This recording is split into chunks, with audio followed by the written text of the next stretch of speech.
शरणागत वत्सल तत्त्वनिधे भव शंकर देशिक मे शरणं विदितान् मया विशदैक कला न च किंचन काञ्चनमस्ति गुरो द्रुतमेव विधेहि कृपां सहजाम् भव शंकर देशिक मे शरणं भव शंकर देशिक मे शरणं भव शंकर देशिक मे शरणं।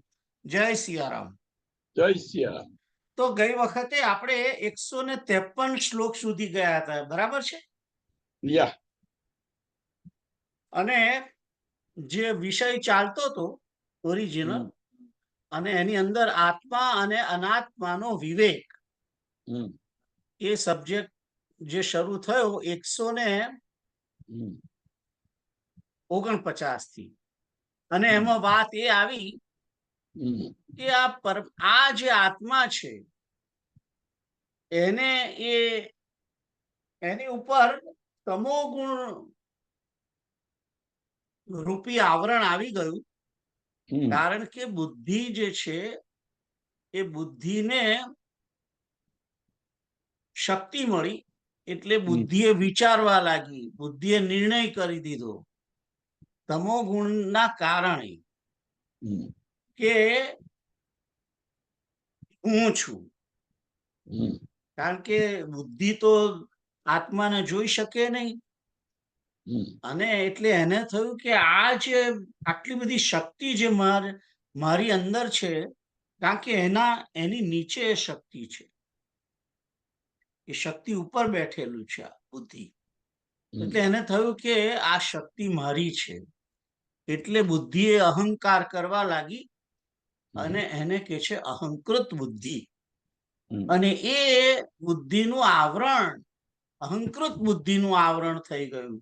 અને અહંકૃત બુદ્ધિનું જે આવરણ તમોગુણને કારણે થયું છે, એના કારણે કે છે કે એક પ્રકારનું શેવાળ જેમ તળાવ ઉપર કે એના ઉપર ઢાંકાઈ જાય એમ, અને એના કારણે વાવડીનું જળ દેખાય નહીં, એ પ્રમાણે કે છે કે આખું આત્મા છે આવૃત થઈ ગયું. અને એ 5 કોષોથી આવૃત થયેલું આત્મા, અને 5 કોષો આપણે ઘણા સમયથી જાણીએ જ છીએ કે અન્નમય કોષ, પ્રાણમય કોષ, મનોમય કોષ, વિજ્ઞાનમય કોષ અને આનંદમય કોષ.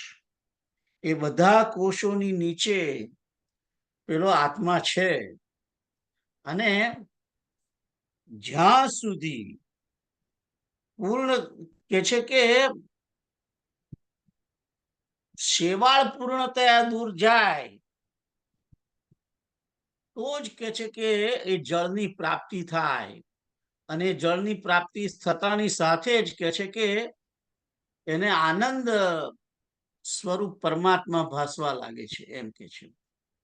જે છેલ્લો આગળ 153 જે શ્લોક હતો એમાં શું કે છે? जिस प्रकार उस शिवाल के पूर्णतया दूर हो जाने पर मनुष्यों के तृषा रूपी ताप को दूर करने वाला तथा उन्हें तत्काल ही परम सुख प्रदान करने वाला जल स्पष्ट प्रतीत होने लगा. કે શેવાળ દૂર થાય એટલે તરત જ એને આ જેમ જળ દેખાય છે, જે તૃપ્તિ આપનારું અને તરત જ પરમ સુખ આપનારું આ જળ, એવી જ રીતે કે છે કે 5 કોષોનો જો અપવાદ, 5 કોષોને દૂર કરો તમે, તો શુદ્ધ નિત્ય આનંદ સ્વરૂપ એકરસ સ્વરૂપ અંતર્યામી સ્વયં પ્રકાશ પરમાત્મા દેખાવા લાગે છે, એમ કે છે. તો જે શેવાળ જે કે છે જળની ઉપર, એ શું છે? પંચકોષ. અને એ પંચકોષ જ્યારે માણસ દૂર કરે પંચકોષને, ત્યારે એ પરમ આત્મા પરમાત્મા જે નિત્ય આનંદ સ્વરૂપ છે, એકરસ સ્વરૂપ છે, એની પ્રાપ્તિ કરી શકે છે એમ કે છે. આગળ જોઈએ 154મો શ્લોક. આત્માનાત્મ વિવેક આત્માનાત્મ વિવેક કર્તવ્યો બંધ મુક્તે વિદુષા તેનૈવાનંદી ભવતી સ્વમ વિજ્ઞાય सच्चिदानंदम. કહે છે કે बंधन की निवृत्ति के लिए विद्वान को आत्मा और अनात्मा का विवेक करना चाहिए. उसी से अपने आप को सच्चिदानंद स्वरूप जानकर वह आनंदित हो जाता है.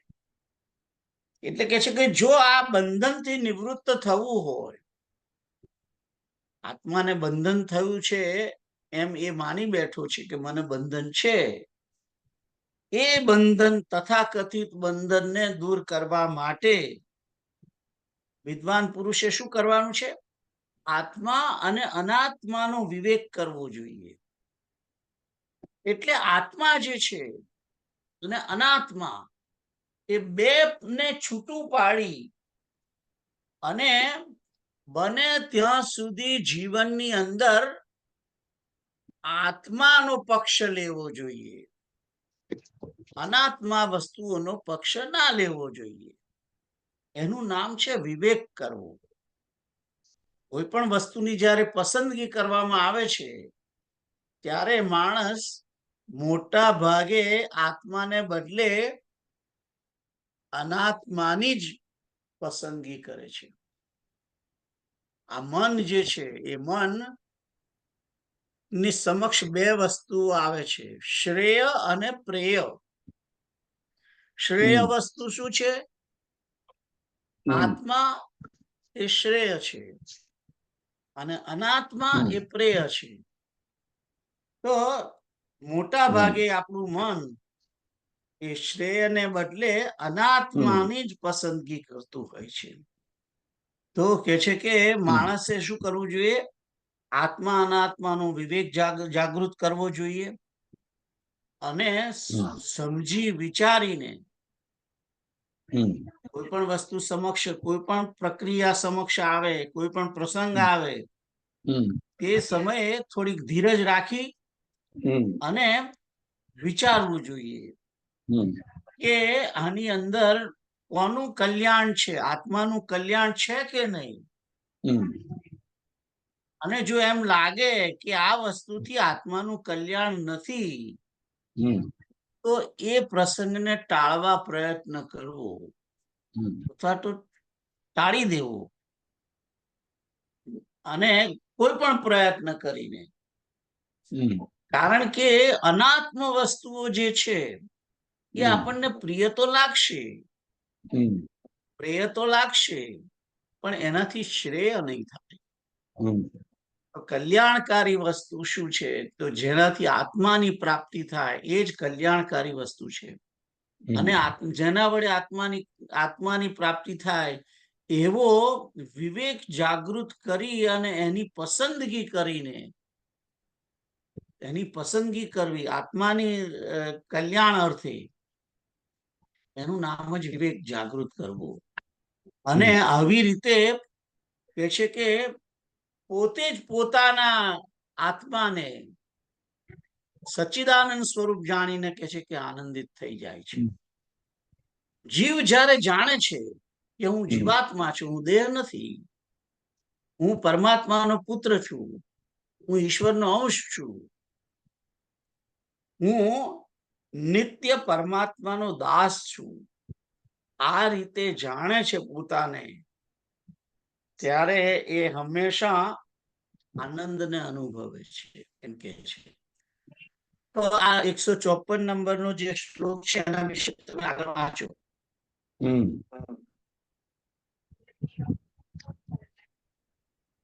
बंधन की निवृत्ति के लिए विद्वान को आत्मा और अनात्मा का विवेक करना चाहिए.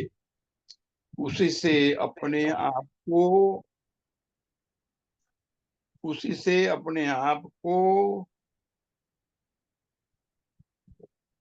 सच्चिदानंद रूप जानकर वह आनंदित हो जाता है। व्याख्या भावार्थ, आत्मा और अनात्मा का विवेक आत्मज्ञान के बाद ही होता है। इसीलिए विद्वान पुरुष को इसे जानकर बंधन मुक्ति का उपाय करना चाहिए। आत्मज्ञान से ही उसको अनुभव होता है कि वह शरीर मात्र नहीं है, बल्कि सत्य चैतन्य एवं आनंद स्वरूप आत्मा ही है, जो निज का स्वरूप है। अन्य सभी स्वरूप अनात्मा है, जो मिथ्या है। इसी से उसे आनंद प्राप्त होता है। सीताराम। સીતારામ. हम्म તો આજે તમે વાંચ્યું એની અંદર એમ हम्म જ કહેવામાં આવ્યું છે કે માણસે પોતે પોતાના આત્માને જાણવો જોઈએ, हम्म આત્મા વિશેનું જ્ઞાન પ્રાપ્ત કરી हम्म અને પોતે આત્માની પસંદગી કરવી જોઈએ અને બને ત્યાં સુધી દેહાત્મ બુદ્ધિભાવ જે છે એનો ત્યાગ કરવો અને એ ત્યાગ કરી અને પોતે નિત્ય આનંદ સ્વરૂપ એક રસ સ્વરૂપ જે પોતાનો નિજ અનુભવ છે એની અંદર એને જોડાઈ જવું જોઈએ. જે અંતર્યામી સ્વયં પ્રકાશ પરમાત્મા છે એને સમજી વિચારી અને પ્રાપ્ત કરવા પ્રયત્ન કરવો, એ વાત અહીં આગળ કહેવામાં આવી છે. આગળ જઈએ 155મો કોષ. એટલે આનો અર્થ એમ થયો કે આપણે પેલો શ્લોક છે ને, તાપત્રાય વિનાશાય શ્રી કૃષ્ણાય વયમનું સીતારામ સીતારામ સચ્ચિદાનંદ રૂપાય વિશ્વોત્પત્યાદિ હેતવે તાપત્રય વિનાશાય શ્રી કૃષ્ણાય વયમ નમઃ. તો એ શ્લોક જે છે એ પરમાત્મા શ્રી કૃષ્ણનું સ્વરૂપ છે, તચ્ચિત આનંદ સ્વરૂપ છે અને એ કૃષ્ણ એ જ પરમાત્મા છે. કારણ કે જગતની ઉત્પત્તિ સ્થિતિ અને લય કરે છે, એનું કાર્ય પણ કહ્યું છે. સચ્ચિદાનંદ રૂપાય વિશ્વ ઉત્પત્તિ સ્થિતિ અને લય આદિ કરનારા જે છે તે કૃષ્ણ. વિશ્વોત્પત્યાદિ હેત એનું કારણ છે, હેતવે એટલે કે એનું કારણ છે. ઉત્પત્તિ સ્થિતિ લય આદિનું જે કારણ છે તે તાપત્રય વિનાશાય કે છે કે અને એ શ્રી કૃષ્ણને અમે નમસ્કાર કરીએ છીએ. શા માટે? ત્રણેય પ્રકારના ક્લેશ ને દૂર કરવા માટે. તો એ પરમાત્મા શ્રી કૃષ્ણનો વંદનનો શ્લોક છે. આગળ જઈએ. આ ક્લેશ એ થઈ ગયા ને, તો હે આ ક્લેશ એ થઈ ગયા ને. આપણે 3 ક્લેશ કર્યા ને. કયા ક્લેશ 3 કરે? વિક્ષેપ અને આવરણ, રાઈટ? હા, મળ વિક્ષેપ અને આવરણ, બરાબર. એ બરોબર એમ ને? યા પણ મારું માનવું છે કે ક્લેશ જે છે એ ક્લેશ નું કોઈ જગ્યાએ જુદી રીતે ક્લેશ વિશે હું તમને કહું. ક્લેશ 5 છે, મારું એવું માનવું છે. 5 પ્રકારના ક્લેશ છે. હું તમને 5 પ્રકારના છે. એ તમને હું ક્લેશ વિશે ક્યાં હતું મારી પાસે હે મારી પાસે ચોપડી છે જ એની. આપણે એની ચોપડી છે જ. શું કહેવાય, 5 પ્રકારના ક્લેશ કોઈ જગ્યાએ લખ્યા છે. 1 મિનિટ.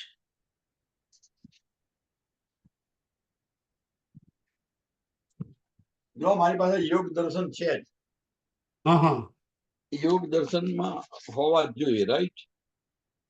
5 પ્રકારના ક્લેશ જે છે એમાં અવિદ્યા, અસ્મિતા, રાગ, દ્વેષ અને અભિનિવેશ, આ 5 ક્લેશ છે.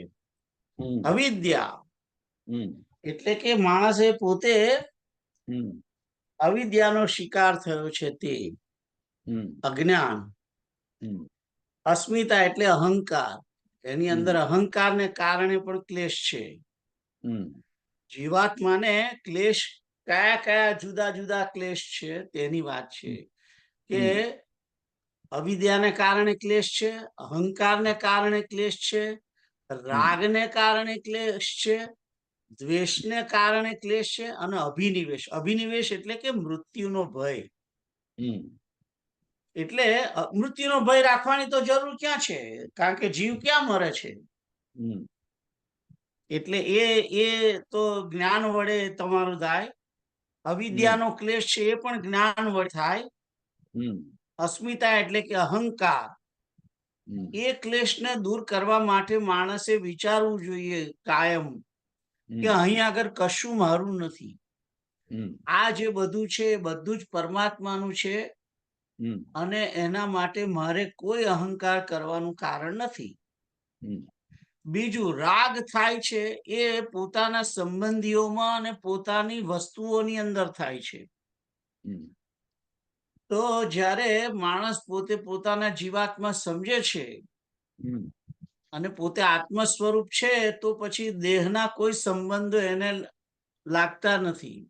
હમ અને જો દેહના સંબંધો ટૂંકા સમય માટે છે, હમ તો કારણ કે આ જીવાત્માના તો બધા સંબંધ પરમાત્મા સાથે છે, માતા પિતા, હમ બંધુ, ભાઈ, સુરત, બધા.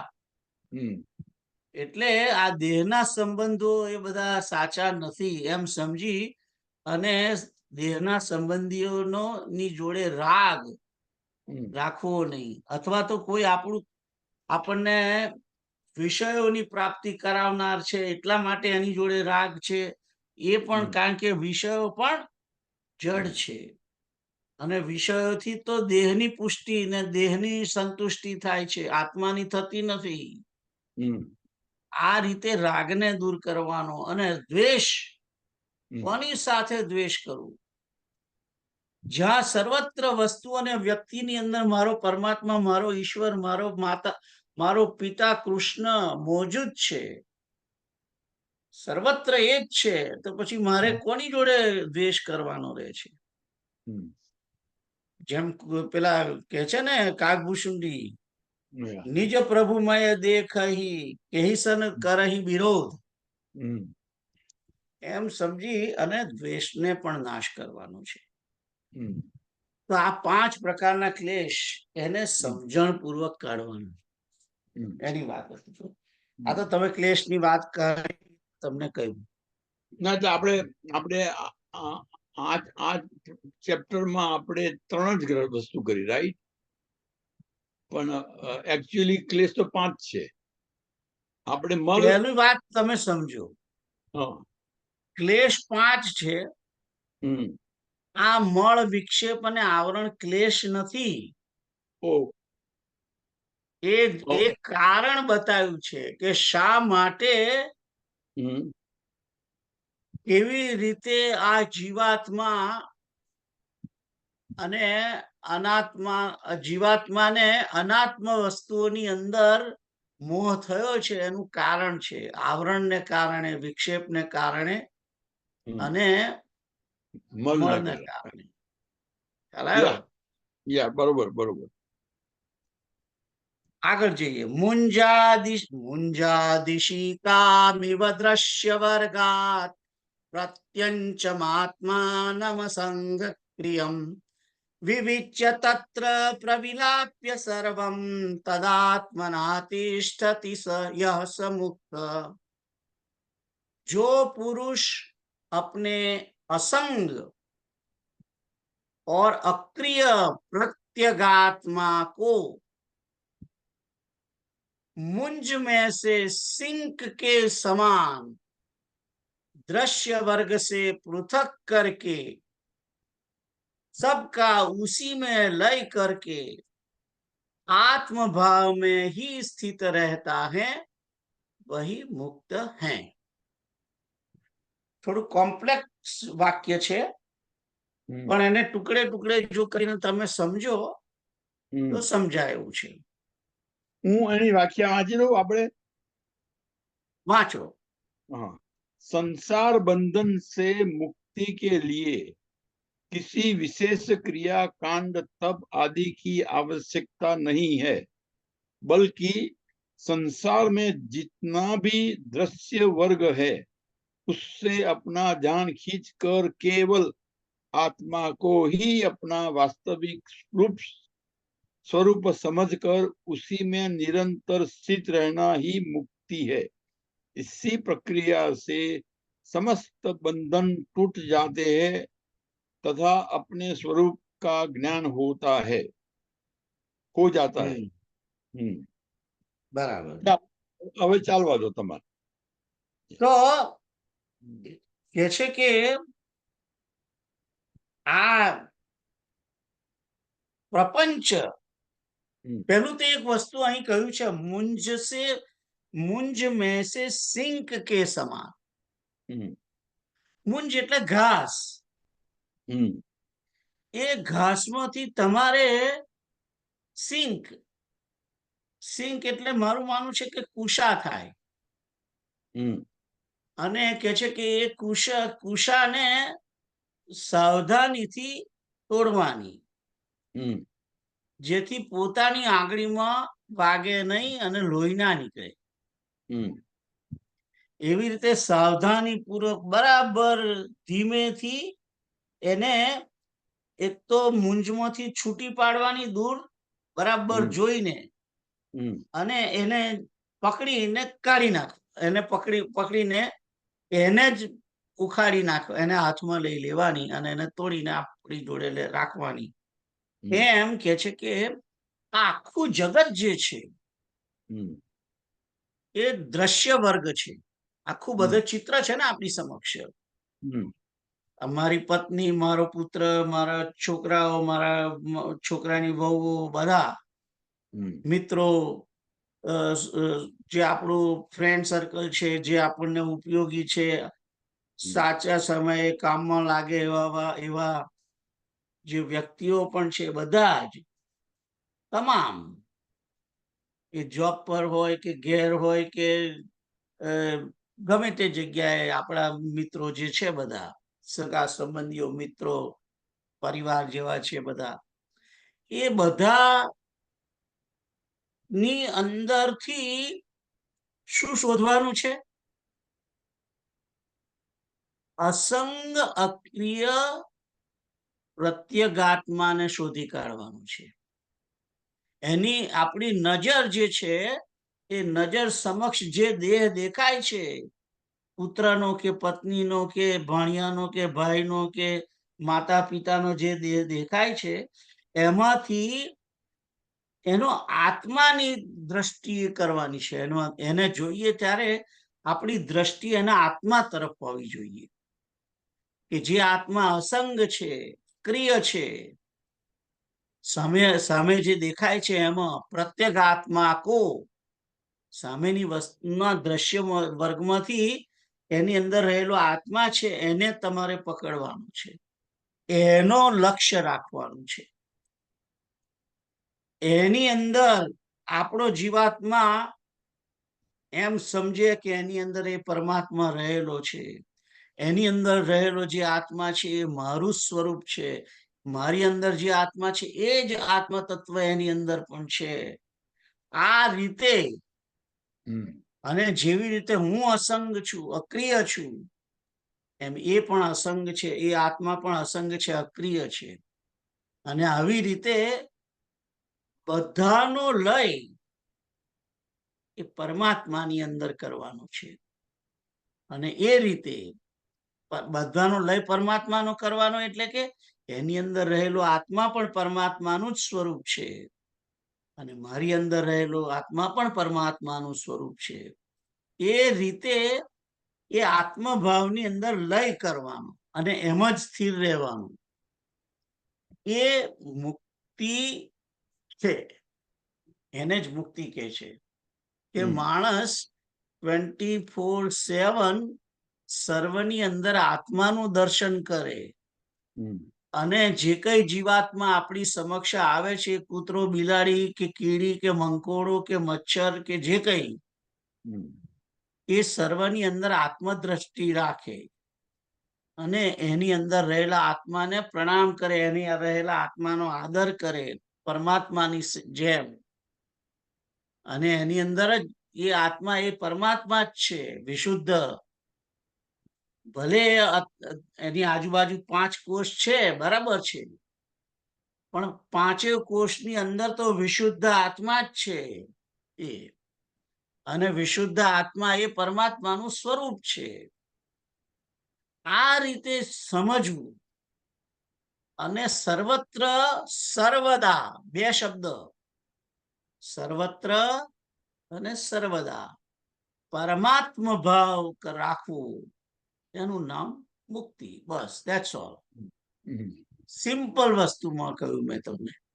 આ જે કઈ દેખાય છે આપણી સમક્ષ આગળ દ્રશ્ય વર્ગ છે, જે એની અંદર થી અસંગ અક્રિય એ પરમાત્માને છૂટો કરી અને આત્માને છૂટો કરીને જુઓ, એ રીતે જુઓ અને બધાનો એમાં લય કરવો, પરમાત્માની અંદર લય કરવો. એટલે કે એની અંદર એ બધામાં પરમાત્મા જ છે એમ લય કરવાનું છે. એટલે કે જેવી રીતે આત્મામાંથી જ બધા, પરમાત્મામાંથી જ બધા આત્મા નીકળેલા છે, અને એ બધા જે બધા દેખાય છે આત્માઓ એ પરમાત્માનું જ સ્વરૂપ છે. એ લય કરવાની વિધિ કહેવાય. અને એ રીતે કે છે કે આત્મભાવની અંદર સ્થિત રહેવું, આ રીતે કાયમ, એ મુક્ત છે. એ મુક્ત છે, એ વાત કરી છે. તો એક જગ્યાએ જેમ કે છે ને, 6થા અધ્યાયની અંદર, ભગવદ ગીતાની અંદર કહેવામાં આવ્યું છે કે યોમામ પશ્યતિ સર્વત્ર સર્વં ચ મયि પશ્યતિ તસ્યાહમ ન પ્રણશ્યામિ સચ મે પ્રણશ્ય. એ શ્લોક તમે જોયો હશે, 6થા અધ્યાયનો છે.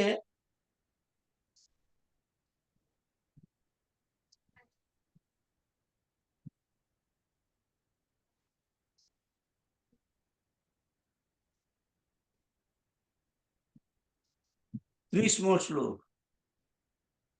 યોમામ પશ્યતિ સર્વત્ર. જે યોગી પરમાત્માને, મામ નો અર્થ અહીંયા આગળ હું પરમાત્મા કરું છું. જે માણસ સર્વત્ર પરમાત્માને જુએ છે, અને આ બધા જે આત્માઓ છે એને પરમાત્માની અંદર જુએ છે, એને માટે કે છે કે હું અદ્રશ્ય થતો નથી ને તે મારા માટે અદ્રશ્ય નથી. અને એ રીતે 31મો જે શ્લોક છે એના પછીનો, સર્વભૂત સ્થિતમ યોમામ ભજત્યેકત્વમાં સ્થિત સર્વથા વર્તમાનોપી સયોગી મયि વર્તતે. એમ કે છે કે જે આ રીતે ઐક્ય ભાવમાં સ્થિત થઈને સર્વભૂતના અંતર્યામી રૂપે રહેલો મને ભજે છે, એ ગમે તે રીતે વર્તતો હોય પણ તેમ છતાં એ મારામાં જ અવસ્થિત રહેલો છે. તો આ જે છે, આ રીતનો ભાવ સર્વત્ર સર્વદા રાખવો કે આ પરમાત્મા બધે જ છે. આ બધાની અંદર આત્મા છે. પૃથ્વીની અંદર પૃથ્વીનો પણ આત્મા છે. પૃથ્વીનો આત્મા ગંધ, આકાશનો આત્મા શબ્દ, વાયુનો આત્મા સ્પર્શ, અગ્નિનો આત્મા તેજ, જળનો આત્મા રસ. એમ દરેકને આત્મા છે. વનસ્પતિઓની અંદર પણ જીવ છે, આત્મા છે. એટલે આ સર્વની અંદર પરમાત્મા રહેલો છે. કહેવા તો ધૂળના એક રજકણની અંદર પણ એ આત્મા છે, કારણ કે જે રીતે ઇલેક્ટ્રોન પ્રોટોન જે છે એ આત્મા પરમાત્માનો જ એ છે, પોઈન્ટ છે ત્યાં આગળ. હમ કારણ કે એમાંથી જયારે ઇલેક્ટ્રોન છૂટો પાડે છે એક હમ વેલન્સીમાંથી બીજી વેલન્સી તરફ, જે શક્તિ બહાર નીકળે છે ને, હમ એ શું છે? હમ શક્તિ છૂટી પાડે છે. હમ અને એટલે એ પ્રોટોન જે છે એ શક્તિ સહિત છે. હમ એનીવે, પણ મૂળ કહેવાનો મતલબ એ છે કે આખા જગતની આ દ્રશ્યમાન જગત જે છે એ હમ જગતને આત્મદ્રષ્ટિથી તમે જુઓ. હમ સર્વની અંદર આત્મા રહેલો છે હમ અને એ આત્માનું જ મહત્વ છે. એ હમ ચેતન ના હોય તો આ જગત નું અસ્તિત્વ નથી. હમ અને આ જે ચેતન આત્મા છે એ આત્મા એ હમ પરમાત્માનું સ્વરૂપ છે. જે ચેતન પ્રાણી મારી સમક્ષ છે હમ એ એના 5 કોષોને હું જોઈ રહ્યો છું. હમ અન્નમય કોષ, મનોમય, પ્રાણમય કોષ, મનોમય કોષ, વિજ્ઞાનમય કોષ અને આનંદમય કોષને હું જોઈ રહ્યો છું. પણ એની અંદર, એ 5 કોષોની અંદર, એ પ્રાણીની અંદર આત્મા, વિશુદ્ધ આત્મા રહેલો છે. એ પરમાત્માનું સ્વરૂપ છે. હમ આ રીતે સમજી અને પોતે આત્મભાવની અંદર જે સ્થિત રહે છે એ મુક્ત છે. એમ આ 155માં શ્લોકમાં કહ્યું છે. એક વસ્તુ એવી કહેવાય ને કે પ્રાણીઓમાં આનંદ કોષ નથી. પ્રાણીઓમાં આનંદ કોષ નથી એમ? હા, આપણે માણસમાં જ આનંદ કોષ છે. કદાચ એટલે હે એ કદાચ નહીં હોય, બરાબર છે. હા પણ એ 4 કોષ, હા હા માનો કે 4 કોષ છે, પણ 4 કોષના અંદર પણ આત્મા, વિશુદ્ધ આત્મા તો છે જ ને. હા હા ચોક્કસ છે. આપણે કદાચ વધારે 5 છે. ના ના, એટલે આપણને we are expected two behave that આપણે 5 કોષ વાળા છે. યા યા યા બરોબર. ચાલો, તો આ મેં 155 માટે કહ્યું. હવે તમે એમાંથી આના માટે વાંચો. संसार बंधन से मुक्ति के लिए किसी विशेष क्रिया कांड तप आदि की आवश्यकता नहीं है, बल्कि संसार में जितना भी दृश्य वर्ग है उससे अपना ध्यान खींचकर केवल आत्मा को ही अपना वास्तविक रूप समझकर, स्वरूप समझकर उसी में निरंतर स्थित रहना ही मुक्ति है. इसी प्रक्रिया से समस्त बंधन टूट जाते हैं तथा अपने स्वरूप आत्मा का ज्ञान हो जाता है.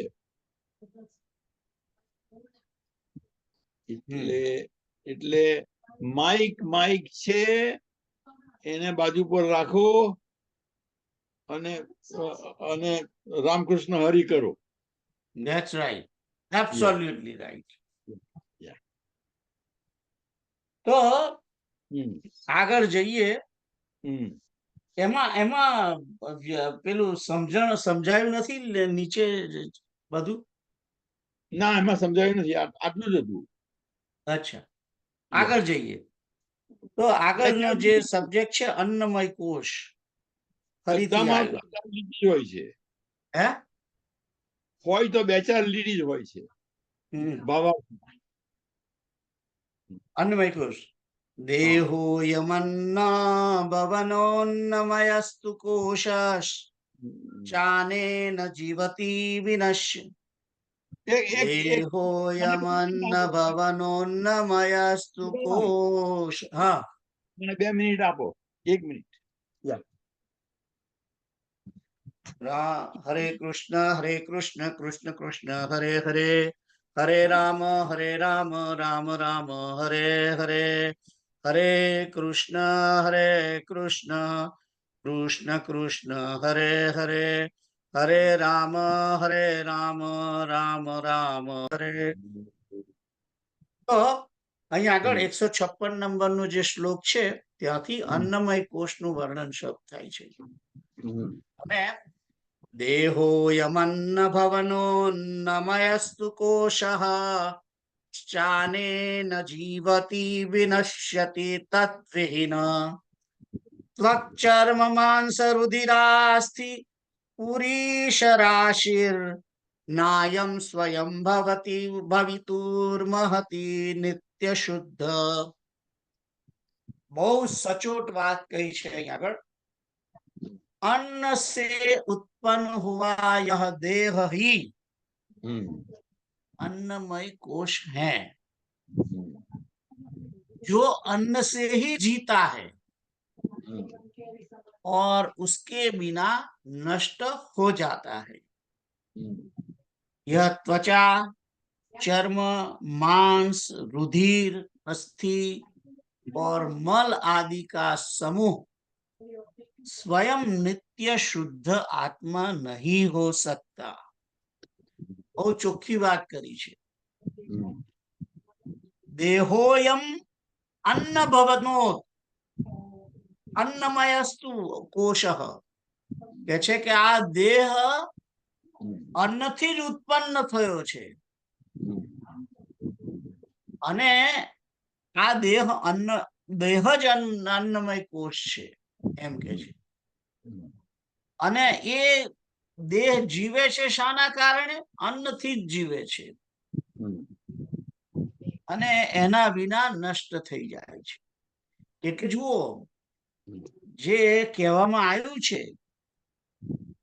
અન્નમ બ્રહ્મેતિ વ્યજાનાત, અન્નમ બ્રહ્મેતિ વ્યજાનાત જે પહેલું કહેવામાં આવ્યું એનું કારણ આ છે કે જ્યારે પેલો નચિકેતા જઈને પાછો ગુરુની પાસે આવે છે ત્યારે એ કહે છે કે અન્નમ બ્રહ્મેતિ વ્યજાનાત. બ્રહ્મ કે છે કે અન્ન છે, કારણ કે અન્નથી જ ઉત્પન્ન થાય છે અને અન્નમાં જ મરી જાય છે. પણ એ ખોટું સમજ્યો હતું એટલે એને ગુરુ પાછા મોકલે છે અને પાછો આવે છે ત્યારે પ્રાણની વાત કરે છે. આ બધી એ જુદું છે વાસ્તુ. પણ અહીં કે છે તો આ દેહ છે અન્નથી ઉત્પન્ન થયેલો છે અને આ દેહ જ અન્નમય કોષ છે. અન્નથી જ જીવે છે. આ દેહને જો અન્ન આપવામાં ના આવે અમુક વધારે સમય સુધી તો આ દેહ જીવે નહીં. જુઓ, અન્નથી જીવે છે આ દેહ, જળથી આ દેહ જીવે છે અને પ્રાણ એ વાયુથી. અને આ ત્રણેયનું ઇમ્પોર્ટન્સ છે, ઉપનિષદોમાં આ વાત કરેલી છે. તો આ અન્નમય કોષ એ કે છે કે એ અન્ન ના હોય તો એનું અસ્તિત્વ રહેતું નથી અને એ દેહ છે કે નષ્ટ થઈ જાય છે.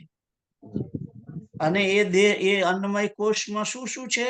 त्वचा, चर्म, मांस, रुधिर, अस्थि और मल आदि का समूह. ખ્યાલ આવ્યો? તો જો હું તમને હવે તૈતરીય ઉપનિષદની અંદર લઈ જાઉં છું. તૈતરીય ઉપનિષદમાં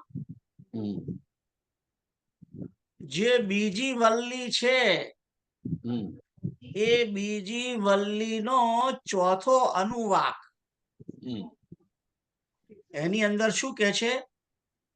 અન્નમાંથી જ પ્રાણીઓ જન્મે છે,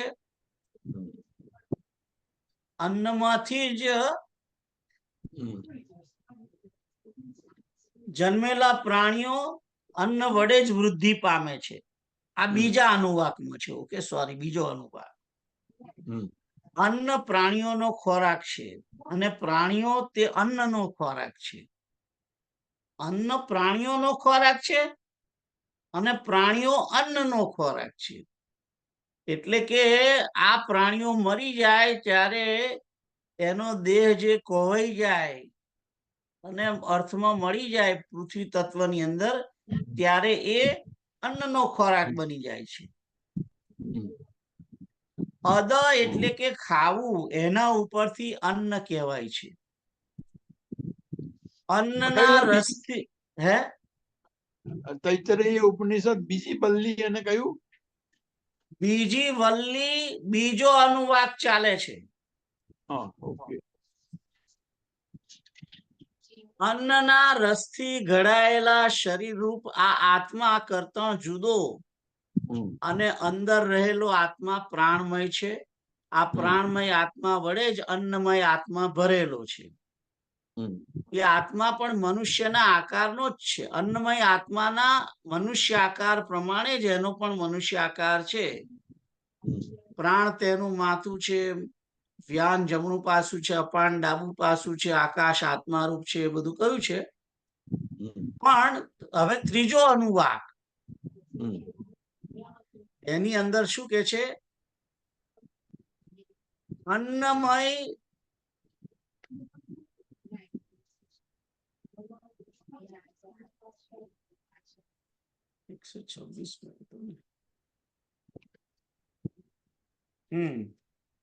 તો આ અન્નમય કોષ વિશે કહ્યું હતું, ખ્યાલ આવ્યો? કે છે કે પૃથ્વીના આધારે જે રહ્યા છે બધા પ્રાણીઓ અન્નમાંથી ઉત્પન્ન થાય છે, અન્ન વડે જીવે છે અને અન્નમાં જ લય પામે છે. અન્ન જ પ્રાણીઓમાં મુખ્ય છે, તેથી સર્વનો ઔષધ કહેવાય છે. જેઓ અન્ન રૂપ બ્રહ્મની ઉપાસના કરે છે તે જરૂર અન્નને પામે છે. અન્ન જ પ્રાણીઓમાં મુખ્ય છે. આ બધું જે વાત કરી છે એ અન્ન વિશે કરેલી છે. ખ્યાલ આવ્યો? હવે એટલે આ અન્નમય કોષ માટે કહેલું છે. એટલે આ જે અન્ન જે મય કોષ છે એ આત્મા નથી. એ આત્મા નથી. ખ્યાલ આવ્યો? તો 156 ની અંદર હવે તમે તમારી ચોપડીમાં શું લખ્યું છે વાંચો. હા, એક મિનિટ.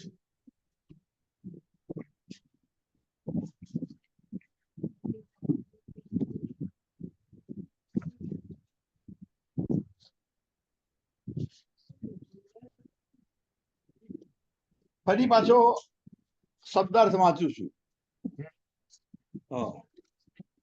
अन्न से उत्पन्न हुआ यह देह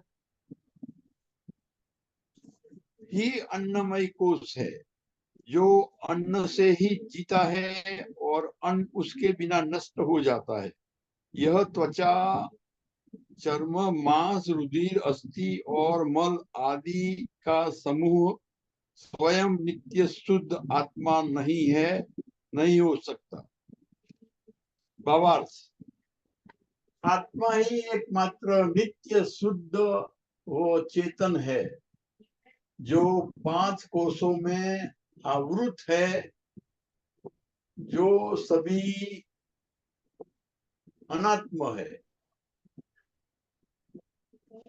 जड़ है. इन कोशों में सबसे बाहर का कोश यह शरीर है, जो अन्न से उत्पन्न होता है तथा अन्न से ही जीवित रहता है. इसे अन्नमय कोश कहा जाता है. यह त्वचा, मांस, रुधिर, अस्थि एवं मल का समूह है. इसे आत्मा नहीं कहा जा सकता, इसीलिए यह निज का स्वरूप नहीं है. आत्मा इसे गृह की भ्रांति उपयोग करता है.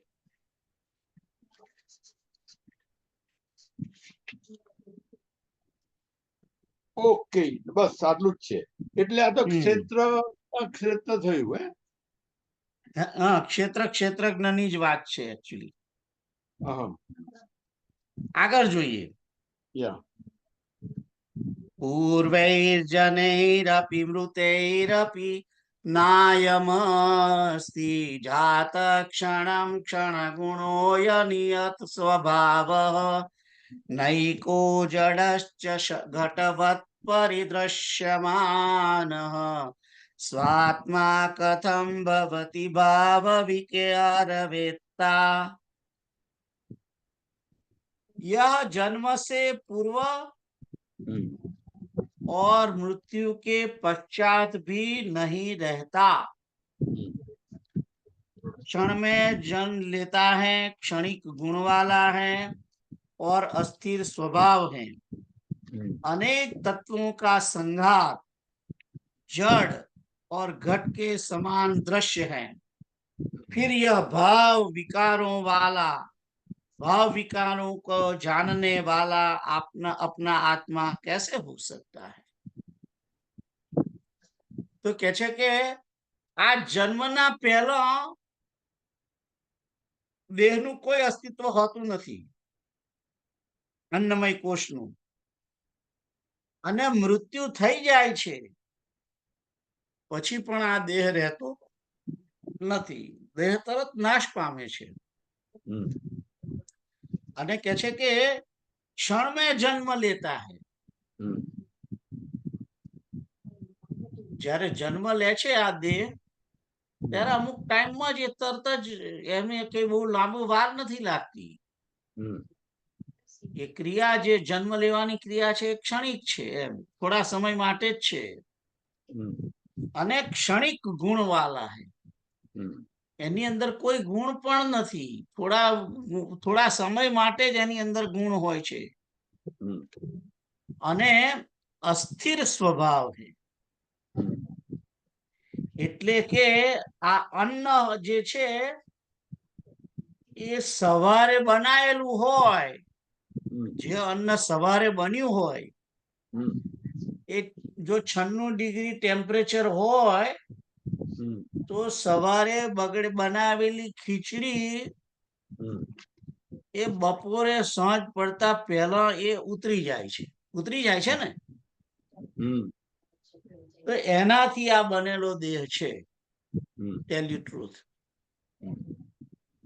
જે અન્ન એ લાંબો સમય ટકતું નથી, આવો અસ્થિર સ્વભાવ છે જેનો, કે એ એવરી મોમેન્ટ એ જે છે એ ડિટરિયોરેશન તરફ જઈ રહ્યું છે અન્ન। અન્ન કહો કે અન્નમય કોષ કહો, કારણ કે અન્નમય કોષ અન્ન વડે જ બનેલો છે, તો જેના વડે એ બન્યો છે એના સ્વભાવ એની અંદર આવે। એટલે જો અન્ન બગડી જતું હોય અમુક ટેમ્પરેચરમાં અને એનું અસ્તિત્વ પછી ના રહેતું, એને ગંધાતું હોય, તો એ અન્નમય કોષ પણ એવો જ છે, એ પણ અસ્થિર સ્વભાવ વાળો છે। અનેક તત્વોનો સંઘાત એટલે કે અનેક તત્વ અંદર છે, ઘણા તત્વોની આ સ્થૂળ બોડીની અંદર છે, એની અંદર તમામ પ્રકારના કેમિકલો નાન તેન બધું જ છે ને। આપણે કેમ એ ભાઈ તમે કોપર ઓછું થઈ ગયું છે, તમારું આયર્ન ઓછું થઈ ગયું છે, તો કોક વાર કહે છે કે તમારું હિમોગ્લોબિન ઓછું થઈ ગયું છે, અને કોઈ વાર એમ કે છે કે ઓક્સિજન લેવલ ઓછો થઈ ગયો છે, 16 હોવો જોઈએ એના બદલે હવે 8 આવી ગયો છે, 8 ની નીચે જતો રહ્યો છે, કે છે 7 આવે એટલે તરત તમને ઓક્સિજન આપે છે, બોટલ ચઢાવે છે ને। તો આ તત્વોનો સંઘાત છે આ અન્નમય કોષ। અને જેમ અન્ન જડ છે એમ અન્નમય કોષ પણ જડ છે, કારણ કે જડથી બનેલી વસ્તુ જડ જ હોય, ચેતન ના હોઈ શકે।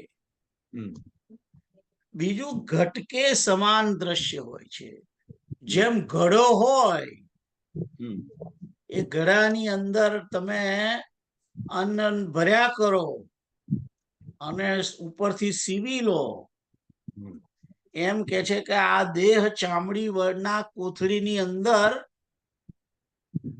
મળ મૂત્ર માંસ લોહી રુધિર શુક્ર આદિ હાડકાં બધું જ ભરેલું છે કોથળીની અંદર, અને એને નીચેથી સીવી દીધો છે. બે પગની વચ્ચે એ સાંધો રહેલો છે. તમે જો સ્નાન કરો ત્યાં જોઈ શકો કે એ સાંધો ત્યાં છે. ત્યાં આગળ એને ભગવાને પેલો એ કર્યો છે, સીવી દીધો છે દેહને. એટલે એ પણ ઘટ જ છે. આ શરીર પણ ઘટ છે. ઘટ એટલે કે ઘડો. અને આપણે આ બોડી છે એ પણ ઘડા જેવી છે, અને એને પણ બંધ કરી દીધેલો છે. તો આવો જે આ જળ જે ઘડા જેવો છે, જેનો અસ્થિર સ્વભાવ છે, જેનો ક્ષણિક ગુણ છે, એ બહુ ગુણવાળો રહેતો નથી. સુગંધીદાર બહુ જલ્દી વધારે લાંબુ ટકતો નથી. એ ક્ષણિક ગુણવાળો જ છે. કારણ કે અન્નમય કોષ એકચ્યુઅલી તો પૃથ્વી તત્વ જ વધારે છે. અને એ પૃથ્વી તત્વ શું છે? એની તન્માત્રા ગંધ છે. એટલે ગંધ એમાં રહેવાની. ખ્યાલ આવ્યો? ને ગંધ સુગંધ હોય શકે અન્નમ હોય ત્યારે, પણ એનો અન્નમય કોષ જ્યારે બને છે, સ્થૂળ શરીર બને છે, ત્યારે એ અંદર બધો જ કે છે કે ખૂબ દુર્ગંધ મારે છે. તો આ અન્નમય કોષ માટે કહેવામાં આવ્યું છે 157મો શ્લોક. હવે તમે તમારી જોડે જે છે એમાંથી વાંચો. आत्मा ही निज का सत्य स्वरूप है, जो नित्य है, शाश्वत है, चेतन है. यह शरीर यूं की जड़ पदार्थों से निर्मित है, जो जन्मता है, मरता है, क्षणिक है. इस पर भरोसा नहीं किया जा सकता. यह घट के समान निर्मित है. यह गृह की भ्रांति है, जिसके भीतर चेतन आत्मा का निवास है. यह स्वयं जानने वाला नहीं है, इसीलिए इसे आत्मा नहीं कहा जा सकता. शरीर को अपना स्वरूप मान लेना ही मिथ्या धारणा है. એટલે અવિવેકી થવું નહીં. એટલે અવિવેકી થવું નહીં. That's right. Absolutely right. એ વસ્તુ કહી છે ત્યાં અવિવેકી થવું નહીં. બરાબર કહ્યું તમે. તો આ આત્મા એ અન્નમય કોષ નથી. અન્નમય કોષ જુદી વસ્તુ છે અને આત્મા જુદી વસ્તુ છે. બે વસ્તુ અલગ અલગ છે એમ કે છે બેઝિકલી. જુઓ આ શરીર વિશે શું લખ્યું છે એ હું તમને કહું. ભાગવતની અંદર, મહાત્મ્યની અંદર, ભાગવતનું મહાત્મ્ય છે એની અંદર 5મા અધ્યાયમાં શરીરની અનિત્યતા વિશે 58 થી 61 નંબરની અંદર શ્લોકો છે. અને હવે હું વાંચું છું. अस्थियां ही इस शरीर के आधार स्तंभ हैं. મહાત્મા શું કહ્યું તમે? મહાત્મા, ભાગવતનું મહાત્મ્ય છે ને, હા, એમાં 5મો અધ્યાય, 5મો અધ્યાય, શ્લોક નંબર 58. ओके. 58 થી 61. नस नाड़ी रूप रस्सियों से यह बंधा हुआ है. ऊपर से इस पर मांस और रक्त थोप कर इसे चर्म से मढ़ दिया गया है. इसके प्रत्येक अंग में दुर्गंध आती है,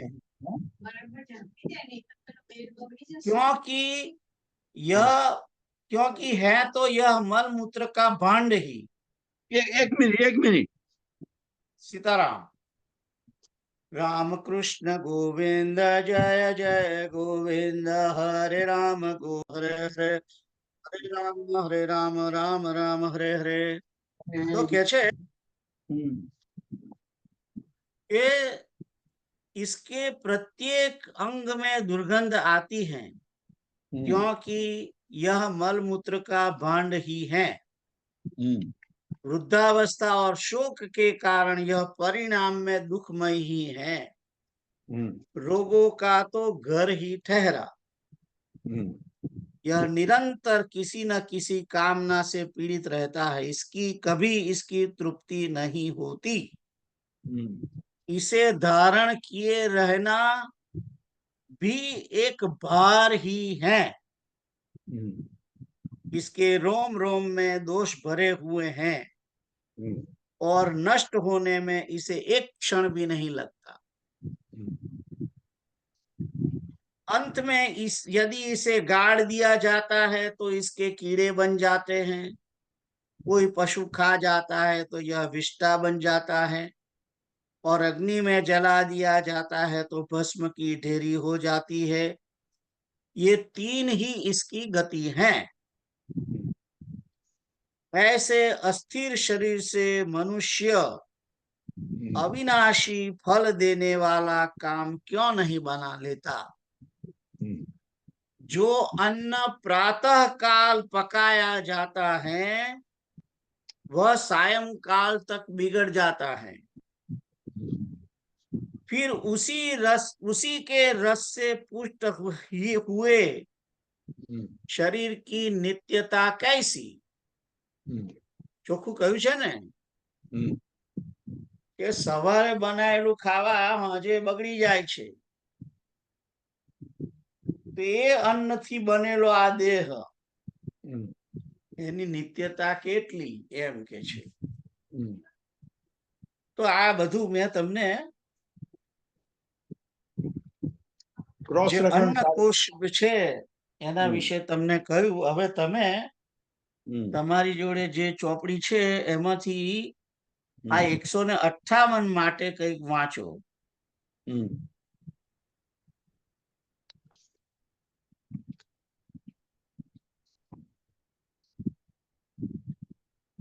आत्मा ही मनुष्य का निज स्वरूप है, जो शरीर के नष्ट होने पर भी जीवित रहता है।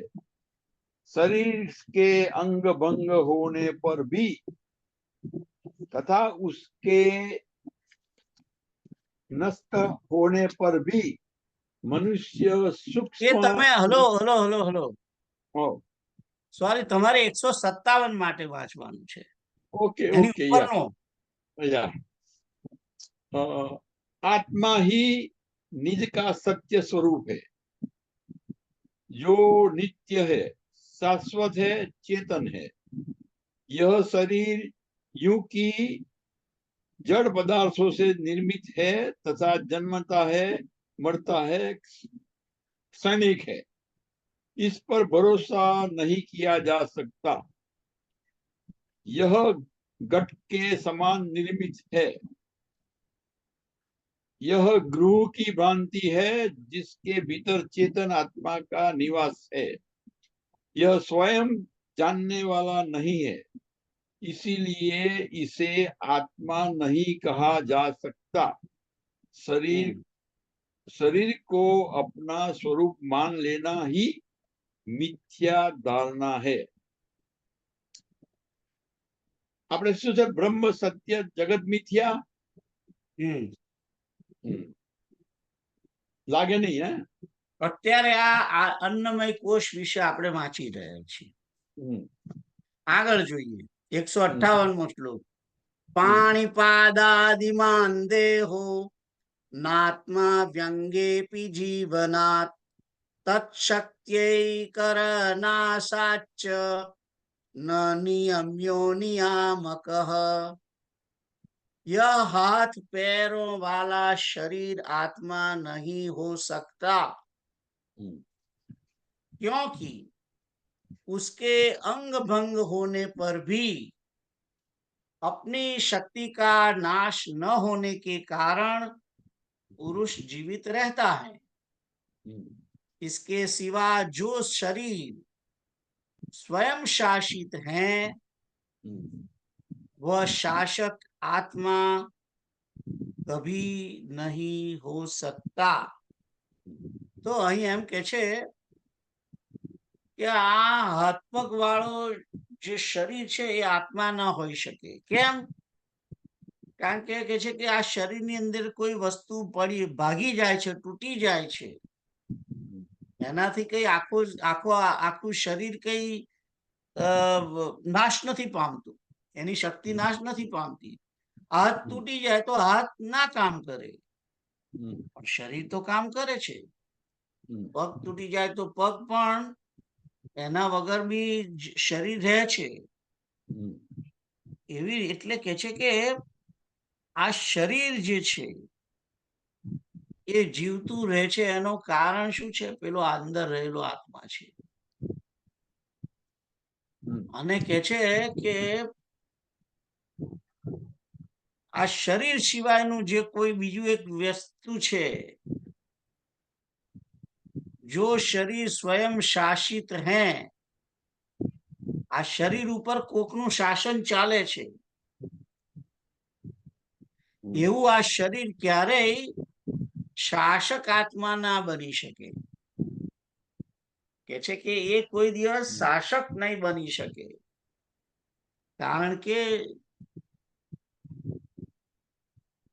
શરીર ઉપર આત્માનું અનુશાસન છે.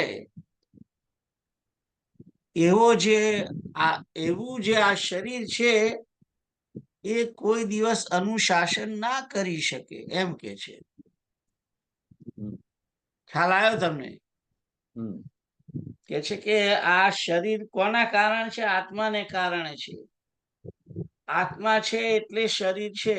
આત્મા ના હોય શરીરની અંદર તો શરીર નાશ પામે. એટલે આ શરીરનું જે જીવવું છે એ કોના પર આધારિત છે? આત્મા ઉપર છે. તો એ શરીર છે એ કોના વડે, કોના કંટ્રોલમાં છે? આત્માના કંટ્રોલમાં છે. અને કે છે કે આ એવું જે આ શરીર જેનો કંટ્રોલ બીજા જોડે છે, એ શરીર કેવી રીતે શાસન કરે અને કેવી રીતે આત્મા બની શકવાનો છે, એમ કે છે. હવે તમે 158 વિશે वाचो। आत्मा ही मनुष्य का निज स्वरूप है, जो शरीर के नष्ट होने पर भी जीवित रहता है, शरीर के अंग भंग होने पर भी तथा उसके नष्ट होने पर भी मनुष्य सूक्ष्म लोक में जीवित रहता है। इसलिए शरीर मनुष्य का स्वरूप नहीं है। जिस प्रकार घर मनुष्य नहीं है, उसके भीतर रहने वाला मनुष्य ही पुरुष है, जो उसका मालिक है। फिर शरीर स्वयं आत्मा द्वारा शासित है, वह स्वयं शासक नहीं है। इसीलिए पुरुष का निज का स्वरूप उसकी आत्मा है, शरीर नहीं। सीताराम सीताराम। तो આગળ જોઈએ શ્લોક નંબર 159।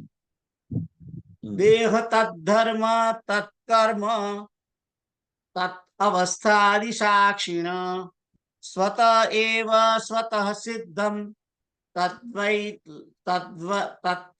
लक्षण लक्षण्यमात्मनः। देह उसके धर्म, उसके कर्म तथा उसकी अवस्थाओं के साक्षी, आत्मा की उससे पृथकता स्वयं ही स्वतः सिद्ध है। तो कैसे के देह અને એના ધર્મો, દેહના ધર્મો, દેહના ધર્મો કયા? જીવવું, મરવું, દેહને ધર્મ, ભૂખ લાગે, તરસ લાગે, આ બધા દેહના ધર્મ છે, દેહ ધર્મ છે. એને મળ ત્યાગ કરવો પડે, આ બધા દેહના ધર્મો છે. એને સ્વચ્છ રાખવું પડે, દેહનો ધર્મ છે. એનું રક્ષણ કરવું પડે, દેહનો ધર્મ છે. તો આ દેહ અને એના ધર્મો અને એના કર્મ, કર્મ કયા કયા? તો કે છે કે દેહને ટકાવી રાખવા માટે જે કઈ કર્મ કરે છે એ દેહના કર્મ છે. દેહના અસ્તિત્વની રક્ષા માટે જે કઈ કરવામાં આવે છે એ એના કર્મો છે, દેહના કર્મો છે. અને એની અવસ્થાઓનું સાક્ષી કોણ છે? આત્મા છે. દેહની અવસ્થાઓનું સાક્ષી આત્મા છે. એટલે માણસ બોલે કે હું જ્યારે ચોથા ધોરણમાં ભણતો તો ત્યારે, એટલે ચોથા ધોરણમાં ભણનાર દેહની આત્મા સાક્ષી હતો તે વખતે, જે અત્યારે પણ છે. અને એમ કે છે કે જયારે મારું લગ્ન થયું ત્યારે લગ્નનો પણ એ સાક્ષી છે. તમામ આત્મા આ દેહની તમામ ક્રિયાનો સાક્ષી છે. સવાર ઉઠે ત્યારે એમ કે છે કે બહુ સરસ ઊંઘ આવી, એ નિદ્રાનો પણ સાક્ષી છે, એ ભોજનનો પણ સાક્ષી છે. પોતાને એની અંદર જે કર્તૃત્વ અભિમાન છે એ સર્વત્ર સર્વદા સુખી રહે એવો પ્રયત્ન કર્યા કરે છે. તો આ જે આત્મા એ આત્માઓની અવસ્થાઓનો સાક્ષી છે, દેહની અવસ્થાઓનો સાક્ષી છે. અને એ એનાથી જુદો છે. પૃથકતા સ્વયં હિ સ્વતઃ સિદ્ધ હૈ. એટલે બોલે છે હું જુદો છું. કેવું શું કે છે કે મને ભૂખ લાગી છે, અરે સોરી, મારો હાથ ભાગી ગયો, મારા આંખમાં કચરું પડ્યું છે. તો મારી આંખમાં તો બોલનાર કોણ છે? આત્મા છે. કારણ કે હું છું એ તો આ મારું હોઈ શકે નહીં. હું એમ કહું કે આ મારા ચશ્મા છે, એનો અર્થ કે આ ચશ્મા મારાથી જુદા છે. એમ હું જો દેહને હું મારો માનતો હોઉં, જેવી રીતે કે મારા ચશ્મા એ મારાથી જુદા છે, એમ આ મારો દેહથી જુદો છે. એટલે અહીં જે બીજી લીટીમાં કહેવામાં આવ્યું છે, ઉસ્સે પૃથકતા સ્વયં હિ સ્વતઃ સિદ્ધ હૈ. એનાથી અલગતા જે છે, દેહની આત્માથી અલગતા છે, એ સ્વતઃ સિદ્ધ જ છે, ખબર જ છે બધાને. એટલે કહેવાય કે છે કે મારા પગ દુખે છે, મારા આંખ દુખે છે, મારું પેટમાં દુખે છે, મને તરસ લાગી છે, રાઈટ? મને તરસ લાગી છે કે છે ત્યારે કોણ બોલે? એ પાછો દેહને આત્મા માની બેઠેલો માણસ બોલે છે. પણ જયારે એમ કે છે કે મારી આંખ, મારું કાન, મારો દેહ, ત્યારે એ અલગ છે એમ કે છે. ખ્યાલ આવ્યો? તો આ તો 159. આગળ તમે વાંચો.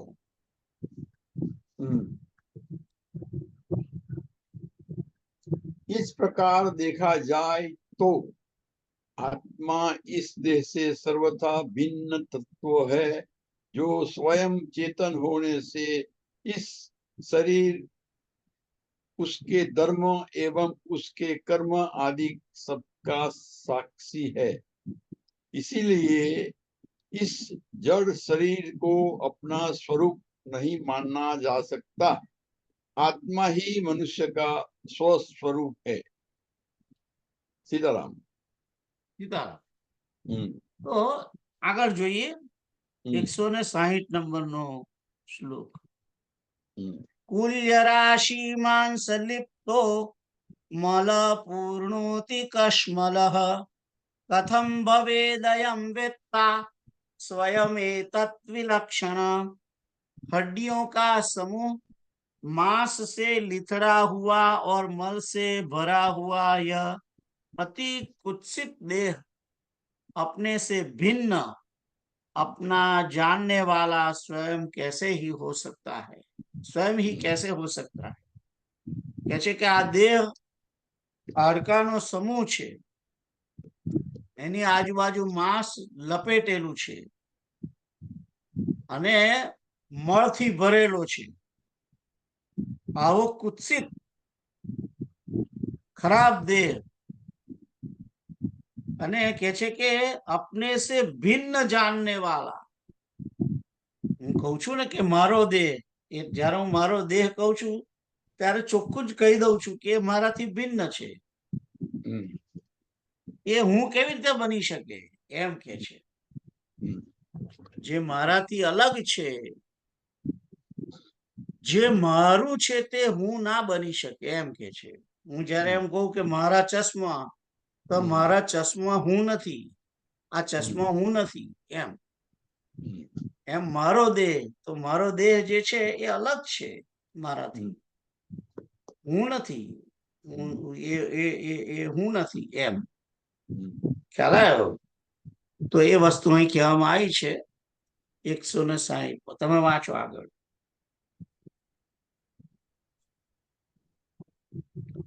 आत्मा जानने वाला है, वही दृष्टा एवं साक्षी है जो अपने से भिन्न इस शरीर एवं उसकी समस्त क्रियाओं को जानने वाला है। जानने वाला तभी हो सकता है जब कोई जानने योग्य दूसरा हो। इसीलिए शरीर स्वयं जानने वाला नहीं हो सकता, आत्मा ही जानने वाला है। सीताराम। સીતારામ. તો આગળ જોઈએ. त्वं मांसमेदोऽस्ति पुरीशराशा वहं मतिं मूढजनः करोति विलक्षणं वेत्ति विचारशीलो निजस्वरूपं परमार्थभूतम्। त्वचा मांस देह, त्वचा मांस मेद अस्थि और मल की राशि रूप इस देह में मूढ़ जन ही अहम बुद्धि करते हैं। विचारशील तो अपने पारमार्थिक स्वरूप को इससे पृथक ही जानते हैं। कहছে કે ત્વચા, અસ્થિ, મેદ, માંસ અને મળ, આ બધું ભેગું થઈને જે એની કહે છે કે એવો આ દેહ, એ દેહની અંદર મૂઢજન એટલે કે જે અજ્ઞાની છે તે જડ માણસો છે તે જ, એ લોકો જે એની અંદર અહમ બુદ્ધિ કરે છે. અહમ બુદ્ધિ કરવી એટલે કે એને હું માને છે. અહમ બુદ્ધિ અહીં જે શબ્દ વાપર્યો છે વ અહમ મતિ, બીજી લીટીમાં પહેલો શબ્દ છે વ અહમ મતિ, એટલે કે અહંકારી બુદ્ધિ. એટલે અહંકાર પૂર્વક નિશ્ચય કરે છે. બુદ્ધિ તો નિશ્ચય કરવાનું કાર્ય કરે છે ને, એટલે નિર્ણય પૂર્વક કે છે કે આ દેહ હું જ છું એમ કે છે. કોણ આવું વિચારે છે? જે મૂઢ જન છે તે. પણ વિચારશીલ શું વિચારે છે? विचारशील तो अपने पारमार्थिक स्वरूप को इससे पृथक ही जानते हैं. तो विचारशील पुरुष છે પોતાના પરમાર્થ સ્વરૂપ, પરમાર્થ સ્વરૂપ, પરમાર્થિક સ્વરૂપ કયું? એટલે કે આત્મા. આ જીવને આત્માથી મતલબ છે. પરમ અર્થ એટલે કે પરમાર્થ એટલે કે પરમ મતલબ પરમાર્થ એટલે કે પરમ અર્થ, અને અર્થનો ઇક્વલ ટુ શું થાય? મતલબ. પોતાનો મતલબ. તો પરમ મતલબ શું છે?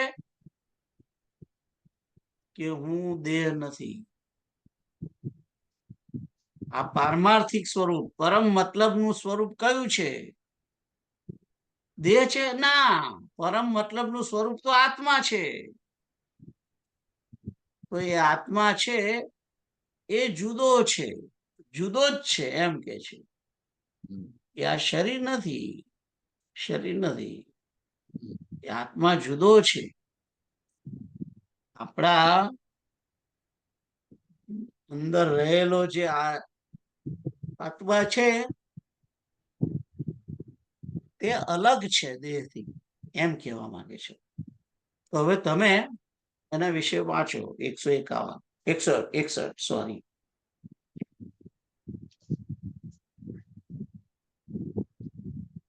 मूढ़ जन ही इस त्वचा मांस अस्थि आदि से निर्मित शरीर को अपना स्वरूप मानते हैं, जबकि विचारशील पुरुष आत्मा को ही निज का स्वरूप मानते हैं, जो इससे सर्वथा भिन्न है, जो चेतन एवं बोध स्वरूप है.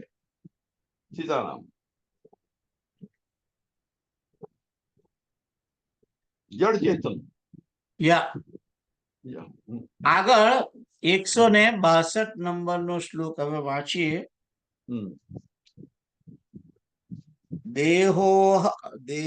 દેહોહમિત્યેવ જડસ્ય બુદ્ધિ દેહે ચ જીવે વિદુષંત્વહંધિ વિવેક વિજ્ઞાનવતો મહાત્મનો ब्रह्माहमित्येव मति सदात्मनि. जड़ पुरुषों की मैं देह हूं ऐसी देह में अहम बुद्धि होती है. ચોખ્ખું કહ્યું છે, દેહો હમ ઇતિ એવ જડસ્ય બુદ્ધિ. પહેલી લીટી જે છે કે છે કે હું દેહ છું, એવી દેહની અંદર કોની બુદ્ધિ હોય છે? જડસ્ય બુદ્ધિ. જડ લોકોની, જડ પુરુષોની. દેહે ચ જીવે વિદુષત્વહંધિ. અને દેહ તથા જીવ એ વિદુષ વહંધિ, એ શાસ્ત્રજ્ઞ જે છે એની તો જીવમાં અને વિવેક, જીવમાં હું બ્રહ્મ છું એવી અહમ બુદ્ધિ, સત્ય આત્મામાં અહમ બુદ્ધિ હોય છે. વિવેક વિજ્ઞાનવતો મહાત્મનો બ્રહ્માહમિત્યેવમ મિત્યેવ મતિ સદાત્મની. કે છે કે હું બ્રહ્મ છું. હું એટલે કોણ? આત્મા. એ આત્મા પોતે હું બ્રહ્મ છું. આ રીતે સત્ય આત્માની અંદર જ આવી અહમ બુદ્ધિ હોય, શરીરમાં નહીં, શરીરમાં નહીં. તો જડ પુરુષની હું દેહ છું એવી દેહમાં અહમ બુદ્ધિ હોય છે. વિજ્ઞાની પુરુષો, વિદ્વાન પુરુષો ની જીવમાં અને વિવેક વિજ્ઞાન યુક્ત મહાત્માની હું બ્રહ્મ છું એવી સત્ય આત્મામાં અહમ બુદ્ધિ હોય છે, એમ કે છે. એટલે કે જે વિવેકી છે, વિજ્ઞાન યુક્ત છે, આવા મહાત્માઓ અને વિદ્વાનો એ આ આત્માની અંદર અહમ બુદ્ધિ કરે છે. હું આત્મા છું આવી બુદ્ધિ, આવો નિર્ણય કરે છે. અહમ બુદ્ધિ કરવી એટલે કે અહંકાર પૂર્વક નિર્ણય કરવો, બુદ્ધિ એ અહંકાર પૂર્વક નિશ્ચય કરે. શું નિશ્ચય કરે છે? કે હું આત્મા બ્રહ્મ છું, અયમ આત્મા બ્રહ્મ. એમ અયમ દેહ બ્રહ્મ એવું નહીં, અયમ આત્મા બ્રહ્મ. તો કે છે કે આ રીતે વિદ્વાન પુરુષો અને જે વિવેક વિજ્ઞાન યુક્ત છે એ તો પોતાના આત્માની અંદર અહમ બુદ્ધિ કરે છે અને હું બ્રહ્મ છું આવી રીતે એ પોતે પોતાને માને છે. તો આ હતું 162. તમે વાંચો હવે તમારી ચોપડીમાંથી.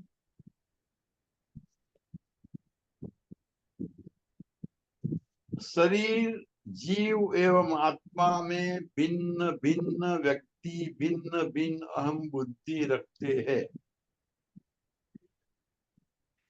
मूल पुरुष जड़वत होते हैं जो शरीर में ही अहम बुद्धि रखते हैं, उसी को अपना स्वरूप समझते हैं. जो शरीर में ही अहम बुद्धि रखते हैं उसी को अपना स्वरूप समझते हैं. जो विद्वान है, शास्त्रज्ञ है, पंडित है, जिन्हें आत्मज्ञान नहीं हुआ है, वे जीव में अहम बुद्धि रखते हैं, इसी को अपना स्वरूप समझते हैं. किंतु ज्ञानी लोग शुद्ध अद्वय आत्मा को ही निज स्वरूप समझते हैं, जो स्वयं ब्रह्म ही है. ब्रह्म एवं आत्मा में कोई भिन्नता नहीं है, वही निज का सत्य स्वरूप है. वही यह कहता है कि मैं ब्रह्म हूँ, शरीर एवं जीव नहीं हूँ. सीताराम. તમે જે આ છેલ્લું વાક્ય વાંચ્યું हाँ. એની અંદર ચોખ્ખું તમે વાંચ્યું કે શરીર એવં જીવ મેં નહીં. એટલે જીવ જે છે શબ્દ એ વિશુદ્ધ આત્મા પ્લસ વિષય વાસના, પાપ પુણ્ય અને કર્મફળ છે. અને આત્મા જે છે એ તો વિશુદ્ધ જ છે અને એ આત્મા છે એ બ્રહ્મ છે. એટલે અહીં આત્મા જ્યારે કહેવામાં આવે છે, જે આત્મા કહે છે કે હું બ્રહ્મ છું, એ જીવ નથી બોલતો. વિશુદ્ધ આત્માની વાત કરી છે, જીવની વાત નથી કરી. ખ્યાલ આવ્યો? એટલે જીવ એ વિશુદ્ધ આત્મા વત્તા વાસના અથવા તો આત્મા પ્લસ પાપ પુણ્ય, આત્મા પ્લસ કારણ શરીર, એમ કહો એને જીવ કે. ખ્યાલ આવ્યો? આગળ જઈએ. 163 નંબરનો દોહો. અત્રાત્મ બુદ્ધિમ ત્યજ મૂઢ બુદ્ધે ત્વંગમા સદે મેદોસ્તિ પુરીશરાશૌ સર્વાત્મનિ બ્રહ્મણિ નિર્વિકલ્પે કુરુષ્વ શાંતિમ પરમામ ભજસ્વ. શું કે છે? અત્રાત્મ બુદ્ધિ, અરે મૂર્ખ, इस त्वचा मांस मेद अस्थि और मल आदि के समूह में आत्म बुद्धि छोड़ और सर्वात्मा निर्विकल्प ब्रह्म में ही आत्म भाव करके परम शांति का भोग कर. અહીં સર્વાત્મા નિર્વિકલ્પ બ્રહ્મ જે કહ્યું છે એ વિશુદ્ધ આત્માની વાત છે, જીવની વાત નથી. આ પાછું ધ્યાનમાં રાખજો. અને એ સર્વાત્મા નિર્વિકલ્પ બ્રહ્મ એ જ પરમાત્મા, એમ જ આત્મભાવ કરીને પરમ શાંતિનો ભોગ કર, એમ કે છે. એટલે કે છે કે તું આ ત્વચા, માંસ, મેદ, અસ્થિ, મલ આદિના સમૂહમાં આત્મબુદ્ધિ છોડ. દેહની અંદર તારી આત્મબુદ્ધિ છે એ છોડી દે આવવાનું ભણેલું અહીંયા કોણ અને હે ઓહો પરમાત્માની અંદર જ આત્મભાવ કર અને પરમ શાંતિનો ઉપભોગ કર. તો હમ. દેહની અંદર આત્મબુદ્ધિ કરવાની નથી. આત્મબુદ્ધિ પરમાત્મ તત્વની અંદર કરવાની છે. પરમાત્મા જે છે તે વિશુદ્ધ આત્મા છે અને સર્વાત્મા નિર્વિકલ્પ બ્રહ્મ એટલે કે પરમાત્મા, એની અંદર જ આત્મભાવ કરવાનો છે. એ હું છું એમ. અને આમ કરીને પોતે પરમ શાંતિ નો આનંદ લે એમ કે છે. કારણ કે જ્યારે માણસ પોતે પોતાને પરમાત્મા સ્વરૂપ, આત્મ સ્વરૂપ જાણે છે, તે આત્મ સ્વરૂપ તો વિશુદ્ધ છે, નિર્વિકાર છે, જન્મ મરણથી અલગ છે, અવિનાશી છે, એક છે. આજે 12 લક્ષણો ગઈ વખતે પહેલા કયા છે આપણે, એ 12 લક્ષણ વાળો આ આત્મા એ વિશુદ્ધ આત્મા છે, એ પરમાત્માનું જ સ્વરૂપ છે. એટલે આમ સમજી અને તું શાંતિ રાખ. જો તારામાં કોઈ વિકાર નથી, તને કોઈ ભૂખ નથી, તરસ નથી, તને તારું કોઈ જન્મ નથી, મરણ નથી, તું જો એકદમ વિશુદ્ધ આત્મા છું, આમ સમજીને તું નિત્ય શાંતિ ભોગ કર. જો એક જગ્યાએ આત્મા વિશે શું વિચાર્યું છે એ હું તમને બોલું છું, એ સાંભળો તમે. અને એ વાર્તાલાપ ભગવાન શંકર અને કાર્તિકેય વચ્ચે છે. જે તેજોમય બિંદુ ઉપનિષદની અંદર આવેલો છે, 3જો અધ્યાય છે. અને એમાં કાર્તિક સ્વામીએ ભગવાન શંકરને પ્રશ્ન પૂછ્યો, આત્માનો અનુભવ તમે કહો. આત્માનો અનુભવ કેવો હોય એ તમે કહો.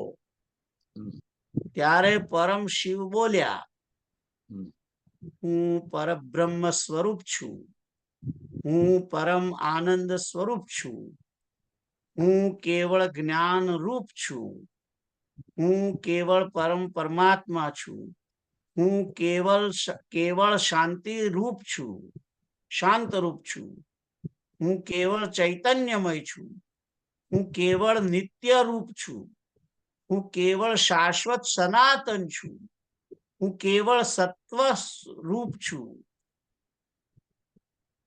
હું તજીને હું છું. શું કહ્યું છે?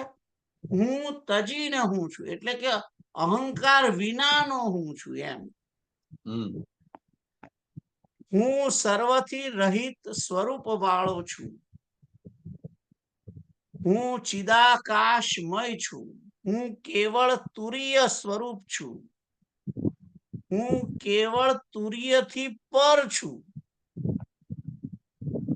હું સદા ચૈતન્ય રૂપ છું, જ્ઞાન આનંદમય છું, હું કેવળ આકાર રૂપ છું, હું સદા શુદ્ધ સ્વરૂપ છું, કેવળ જ્ઞાન રૂપ છું, કેવળ પ્રિય સ્વરૂપ છું, હું નિર્વિકલ સ્વરૂપ છું, હું સદા ઈચ્છાઓ રહિત છું, હું નિર્દોષ છું, સદા સંગ રહિત સ્વરૂપ વાળો છું, નિર્વિકાર છું, અવિનાશી છું, સદા એક રસ રૂપ છું, માત્ર ચૈતન્ય રૂપ શરીર વાળો છું, અમાપ રૂપ વાળો છું, અખંડ આનંદ રૂપ વાળો છું, હું સાચા પરમ આનંદ રૂપ વાળો છું. હું માત્ર ચૈતન્ય અને આનંદમય છું.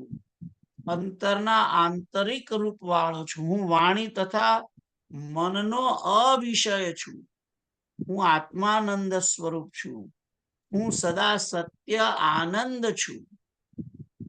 આત્મા રામ સ્વરૂપ છું. હું સદા શિવ આત્મા છું. હું આત્માના પ્રકાશ રૂપ છું. હું આત્મ જ્યોતિ રૂપ રસવાળો છું. આદિ મધ્ય વિનાનો છું. હું આકાશ જેવો છું. હું નિત્ય શુદ્ધ ચૈતન્ય આનંદ અને માત્ર સત્તા રૂપ છું. હું નિર્વિકાર છું. નિત્ય જ્ઞાન વાળો છું. અતિશય શુદ્ધ છું. કેવળ સચ્ચિદાનંદ છું. હું નિત્ય બાકી રહેતી વસ્તુ રૂપ છું. હું સર્વથી પર છું. સદા રૂપ રહિત છું. સદા રૂપ રહિત સ્વરૂપ વાળો છું અને પરમ આકાશ રૂપ શરીર વાળો છું. હું ભૂમા એટલે કે સૌથી મોટા આનંદ સ્વરૂપ છું. હું સદા ભાષા રહિત છું. સર્વના અધિષ્ઠાન રૂપ છું. સર્વ કાળે ચૈતન્ય વ્યાપ્ત છું. બધું ઘણું છે. હું વાંચતા વાંચતા થાકી જવું એટલું લખ્યું છે, એટલે મેં આટલું જ વાંચ્યું. હજુ આગળ ઘણા 5-એક પેજ છે આત્મા વિશે. તો આ આત્મભાવ કરીને પરમ શાંતિનો ભોગ કરે એમ કે છે. તો આ હતું 163 નંબરનો શ્લોક. હવે તમે વાંચો આગળ.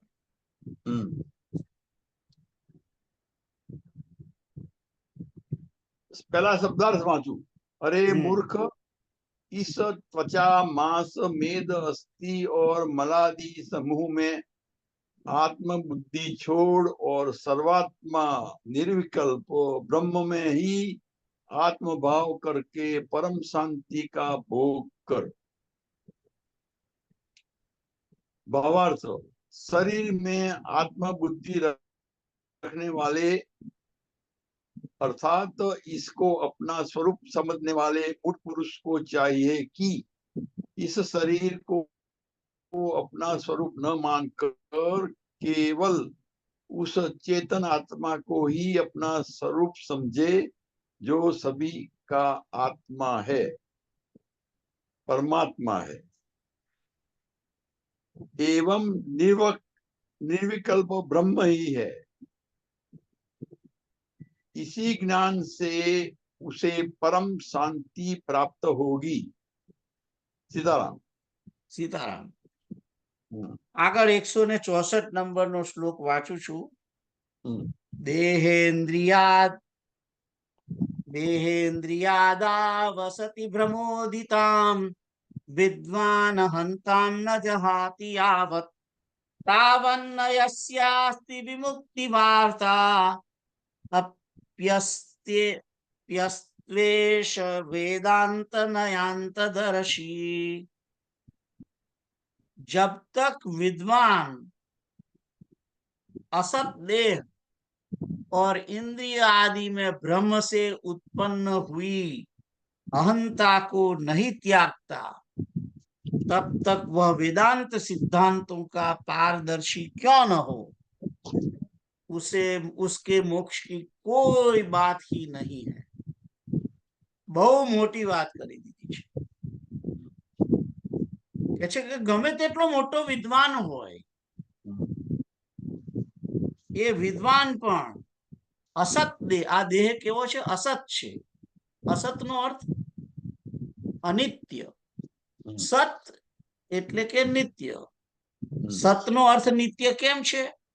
સત એટલે કે જે બદલાય નહીં તેવું, એટલે કે નિત્ય એવું ને એવું રહે એટલે એવું, એટલે કે નિત્ય. આ દેહ અસત છે, અનિત્ય છે, અને ઇન્દ્રિયો પણ અસત અને અનિત્ય છે. આ દેહ અને ઇન્દ્રિયો આદિમાં, આ બધામાં સમૂહમાં, સ્થૂળ દેહમાં બ્રહ્મથી ઉત્પન્ન થયેલી અહંતાને જે ત્યાગતો નથી, આ દેહની અંદર દેહ એ સ્થૂળ દેહ જે છે ઇન્દ્રિયો સહિતનો, એની અંદર અહંકાર, અહંતા, અહંતા એટલે અહંકૃત બુદ્ધિ, કે આ દેહ છું, હું આ દેહ છું, એવું જ્યાં સુધી એ છોડી નથી દેતો, ત્યાગતો નથી, ત્યાં સુધી કોઈ પણ ભલે ને વેદાંતના સિદ્ધાંતો ના પારદર્શી વિદ્વાન હોય, તેમ છતાં પણ એના મોક્ષની કોઈ વાત, એના મોક્ષની કોઈ વાત જ નથી. એટલે કે એને મોક્ષ થવાનો જ નથી, ભલે ને પારદર્શી વિદ્વાન સિદ્ધાંત હોય, વેદાંતના સિદ્ધાંતનો પારદર્શી વિદ્વાન હોય, તેમ છતાં એનો મોક્ષ થશે નહીં, એમ કે છે. કારણ અહંકૃત બુદ્ધિ છે, આ દેહ હું છું એમ સમજે છે. મારે મારી જાતને હું જીવ છું એમ સમજવું જ પડશે, જીવાત્મા છું, અને આ જીવાત્મામાંથી મારે આત્મા બનવાનું છે. એટલે કે હું જીવાત્મા છું, અને આ જીવાત્મામાંથી મારી અંદર જે વિષય વાસનાઓ અને જે કઈ પાપ પુણ્ય છે, જે કઈ કર્મના ફળ છે, એ બધા જીરો કરવાના છે મારે.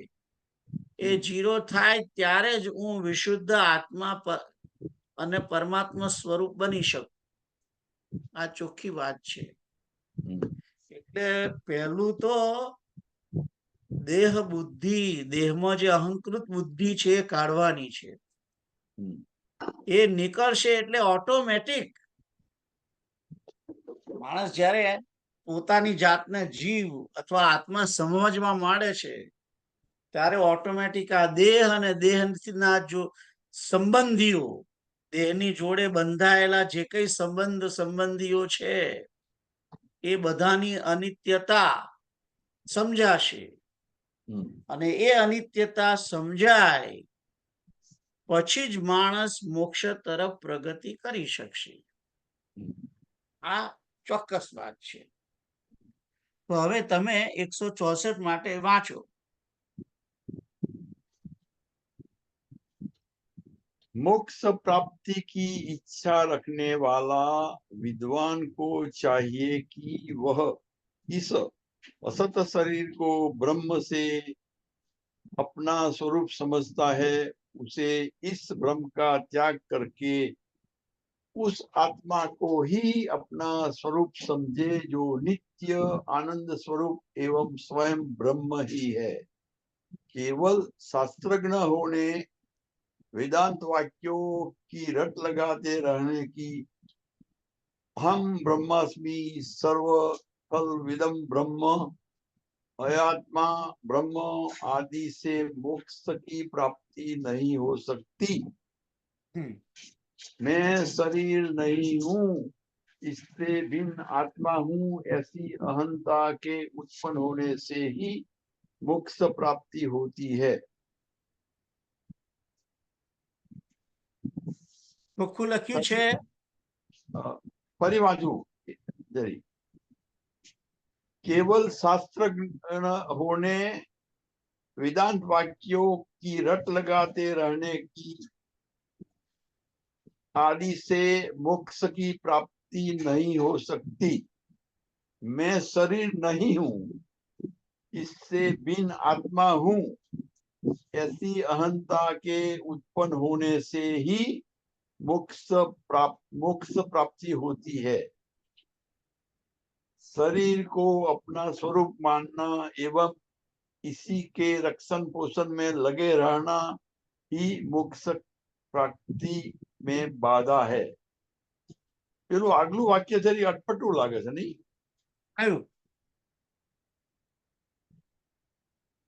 मैं शरीर नहीं हूँ, इससे भिन्न आत्मा हूँ। બરાબર છે. ऐसी अहंता के उत्पन्न होने से હવે ઉભા રહો ત્યાં ઉભા રહો. હા એ એમ કે છે કે હું શરીર નથી, હા હું આત્મા છું, એવો અહંકાર કરવાનો છે. હા અહંકાર કયો કરવાનો છે? કે હું જીવ છું હા એવો અહંકાર કરવાનો છે. એટલે હું દેહ પોઝિટિવ છું એવો અહંકાર નથી કરવાનો. અસ્વાભિમાન જેવું છે. હા, હા અસ અભિમાન જાય જની ભોરે, મેં સેવક રઘુપતિ પતિ મોરે. હા કારણ કે પરમાત્મા શ્રી નારાયણ, હમ, શ્રી હરિ, ભગવાન શ્રી રામ હમ, એ જ મારા સ્વામી છે અને હું એમનો સેવક છું. મેં સચરાચર સેવક રૂપ સ્વામી ભગવંત. હમ, કૃપાલુના शब्दों में कहिए तो जीवात्मा परमात्मा का नित्य दास है. હમ, सिंपल. હમ, मैं जीवात्मा परमात्मा का नित्य दास हूं. आज विचारવાનું છે. હું જીવાત્મા છું અને હું પરમાત્માનો દાસ છું. આ રટણ આ પ્રમાણે વિચારવાનું છે. ભગવાન શ્રી રામ એ જ મારા માતા પિતા, ભાઈ બંધુ સખા સુરદ, ગતિર ભરતા પ્રભુ સાક્ષી નિવાસ શરણમ સુરત, પ્રભવ પ્રલય સ્થાનમ નિધાનમ બીજમ અવ્યયમ. આ રીતે વિચારવાનું છે. કારણ કે આ જીવાત્માના સ્વામી પરમાત્મા જ છે. હમ, જીવાત્માના સુરદ કૃપાલુ ત્યાં સુધી કહે છે કે જીવાત્માના તમામ સંબંધો કેવલ અને કેવલ પરમાત્માની જોડે જ છે. હમ, એક જીવાત્માનો બીજા જીવાત્મા સાથે કોઈ સંબંધ નથી અને જીવાત્માના તમામ સંબંધો, કારણ કે સંબંધો ઘણા હોય ને, માતાનો સંબંધ, પિતાનો સંબંધ, ભાઈનો સંબંધ, મિત્રનો સંબંધ, સુરતનો સંબંધ, આ બધા સખાનો સંબંધ, આ બધા સંબંધ કેવલ પરમાત્મા જોડે છે. બધા જ સંબંધો આપણા એની જોડે છે, હમ, બીજા કોઈની જોડે નથી. હમ. તો આ વસ્તુ તમે હવે સમજ્યા હશો. આગળ વાંચો. હમ. ના વંચાઈ ગયું. ઓલરાઈટ. તો આપણે આગળ જતા નથી. 3:57 થઈ છે હમ, એટલે સંકીર્તન થોડું કરીએ. હરે કૃષ્ણ કૃષ્ણ કૃષ્ણ હરે હરે, હરે રામ રામ રામ હરે હરે.